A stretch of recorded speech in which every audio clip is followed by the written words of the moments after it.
அடுத்த வண்டி போயிருமா? அடுத்து நம்மகிட்ட எப்பவுமே i20 அதிகமாக இருக்கும்னா இந்த வாட்டி ஒரு i20 கொண்டு வந்திருக்கோம். 2017 மாடல் அஸ்ட்ரால டியூவல் டோன்னா பெட்ரோல் வண்டி, சிங்கிள் ஓனர்ஷிப் கண்டிஷனில் இருக்குது. 96,000 கிலோமீட்டர் ஓடி இருக்குங்கண்ணா. டயர்ஸ்னாலும் 90% தான். இன்னும் ஒரு 40,000 கிலோமீட்டர் டயர்ஸ் ஓட்டலாம், அந்தளவுக்கு கேரண்டியாக இருக்குது. டியூவல் டோனில் இருக்குது. அதே மாதிரி பாடி லைன் டென்ட் ஸ்க்ராட்ச் எதுவுமே கிடையாது. இன்டீரியர் பாருங்க, அப்படியே புது வண்டி மாதிரி இருக்கும். 90,000 ஓடி இருக்குன்னு சொல்ல மாட்டாங்க, அந்தளவுக்கு செம்ம தெளிவாக மெயின்டைன் பண்ணியிருக்காங்க. அபல்சர் வந்து பிளாக் வார் எடிஷன் தான். அதான் டபுள் டோன் மாடல், மேலே பிளாக் வார் டைப். அது இந்த ஆக்டிவ் அப்படிங்கிற ஒரு வேரியண்ட்ல தான் இந்த மாதிரி வரும். ஆக்டிவ்லயும் வருங்கண்ணா. ஆக்டிவ்லயும் வரும், இதுலயும் வரும்.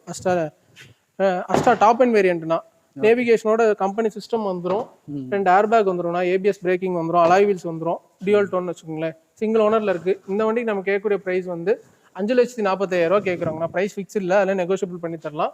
ஆல் ஓவர் தமிழ்நாடு இந்த வண்டிக்கு ஒரு 50,000 டவுன் பேமெண்ட் இருந்தால் போதும், நம்ம லோன் ஆப்ஷன் பண்ணி தர முடியும்னு வச்சுக்கோங்களேன். ஓகே, கம்பெனி சர்வீஸ்ல தான் இருக்கு. எவ்வளோ இருந்தால் போதுங்கிறீங்க?